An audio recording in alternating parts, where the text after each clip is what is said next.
अगर आपको एपिजियोटमी यानी योनि के टांकों में अत्यधिक दर्द है तो आप अपने डॉक्टर से जरूर संपर्क करें क्योंकि यह इन्फेक्शन का संकेत हो सकता है। नमस्ते, मैं डॉक्टर अदिति गुप्ता, स्त्री रोग विशेषज्ञ। आज आपको डिलीवरी के बाद माँ की देखभाल कैसी करनी चाहिए उसके बारे में जानकारी दूंगी।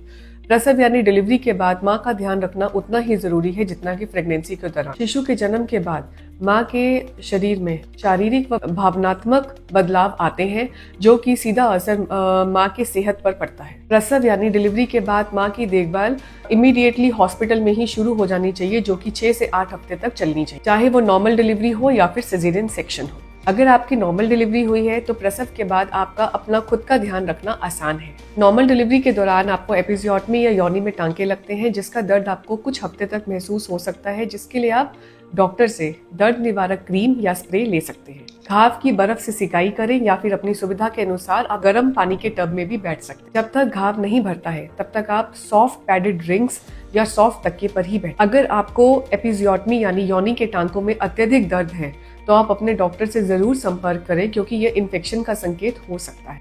योनि से प्रसव के बाद रक्तस्राव होना सामान्य बात है, जिसके लिए आप पोस्टनेटल सैनिटरी पैड्स को यूज करें। प्रसव के बाद संकुचन और क्रैम्प्स होना एक सामान्य बात है, जिसके तहत शरीर रक्त वाहिकाओं को सिकोड़ता है जिससे ब्लीडिंग कंट्रोल में आ सके। नॉर्मल वेजाइनल डिलीवरी के बाद यूरिन व ब्लैडर पर कंट्रोल नहीं रहता, जो कि डिलीवरी के दौरान पेल्विक फ्लोर के स्ट्रेच होने से या चोट लगने से होता है, जो कि समय के साथ अपने आप ही ठीक हो जाता है, या फिर हम कीगल एक्सरसाइजेस को कर सकते हैं। नॉर्मल डिलीवरी के बाद बवासीर से बचने के लिए आप फाइबर से भरपूर डाइट लें। साथ में आप 1 अलसी चम्मच डेली का ले सकते हैं। आप लेग्जेटिव भी ले सकते हैं। जन्म के पहले महीने में बच्चा 16 से 18 घंटे सोता है, लेकिन इस दौरान वो 8 से 10 बार दूध पीने के लिए भी जगते हैं।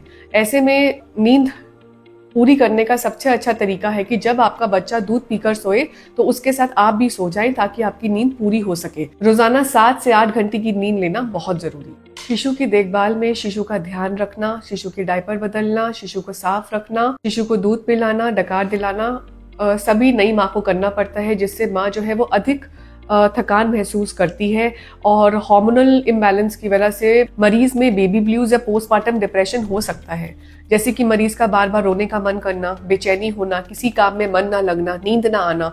ऐसे में डॉक्टर, जीवन साथी और परिवार के सदस्यों की मदद से मरीज जल्दी ही इस प्रॉब्लम से बाहर आ सकती है। डिलीवरी के 8 हफ्तों के बाद मरीज स्वस्थ तरीके से पोस्टमार्टम वेट लॉस पर ध्यान दे सकती है। डिलीवरी के बाद आप संतुलित भोजन करें और अपने डाइट के अंदर fruits, green leafy vegetables, fibre rich diet जरूर ऐड करें ताकि आपको कब्ज की प्रॉब्लम ना हो। क्योंकि आप ब्रेस्ट फीडिंग कर रही हैं, इसलिए आप अपने शरीर का हाइड्रेशन अच्छे से मेंटेन करें, खूब पानी पिए। मल्टीविटामिन एंड मल्टी मिनरल्स का सप्लीमेंट जरूर लें। डिलीवरी के बाद स्ट्रेच मार्क्स व मिलाज्मा, जिसे हम झाइयाँ कहते हैं, जो हो जाती है पेशेंट्स में, इसके लिए आप अच्छे से अपने शरीर की मालिश कराएं।